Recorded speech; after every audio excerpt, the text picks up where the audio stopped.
तो 2-3 मिनट ले ले बाकी 3 भाई हाँ के प्रदर्शन जादव, सुदर्शन जादव, छोटकू दूरदर्शन। प्रदर्शन भाई के उम्र 70-75 हो गई रहे, चोट टोट लागे रहे, पहलवान रहे, चोट तो कहीं लाग सकता, ताकि डॉक्टर से चेक करौले कि डॉक्टर साहब चेक कीजिए। डॉक्टर साहब सब चेकिंग पहले पूरा फुल बॉडी के कपारे हाथ धल रहे कि प्रदर्शन जी आप सुदर्शन जी के भाई हैं। बड़े दुख के साथ कहना पड़ रहा है कि आपकी एक गोली खराब हो गई है, खराब उसको निकालना पड़ेगा। प्रदर्शन भाई हंसत रहे एक नहीं दोनों निकालो। काहे जी? अरे आदमी एक नहीं निकलना चाहता है, आपका दोनों कलर निकालो, दोनों। अरे आप हंस रहे हैं, चुप। जब राइफल काम नहीं करता गोली धोला सका के भी गए करा के। वो कौन जगह यहाँ शीतल आगे गए इनकर गाड़ी रहे, पीछे मारा कर कौन गरम सूजी का हलवा बनौले रहे।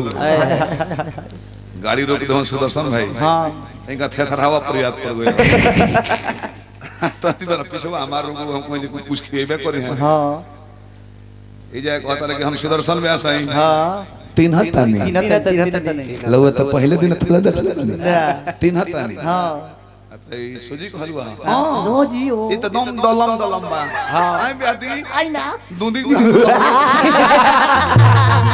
खाई ना अभी गरमाई जाता रहे क्या कहले। हां ये तो तुम तिलिए थोड़ा तो होता का भइल बा दूधी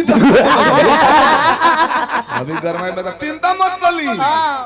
एदा तल ते पानी भी बा, नल ते पानी भी बा, अल्लाह पैसा दे एदा जबरदस्त आलू ते पानी भी बा। लिपि हां आरो के के जल पिया मगर कल के कीटाणु होय से नल में भी रहता रहा। आलू ते पानी रिफाइन को एकदम थाप थूतला 100 रुपया पुरस्कार चल बनी।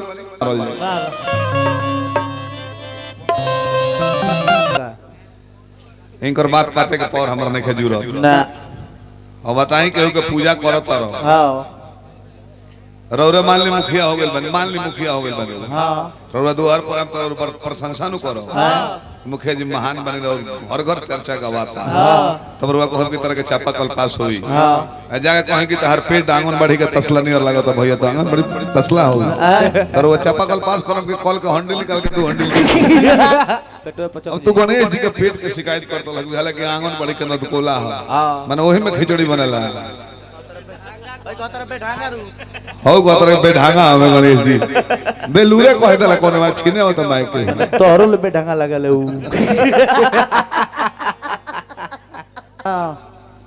साइकिलिया लइको कौन सीधे आकले से हां कौन मुरमुर के या तो दूरी बढ़ा दे है लहरिया कट तू अपन दूरी बढ़ाइयो त हां गलती कहता है साइकिलिया नचा के लहरिया कट सही रहने की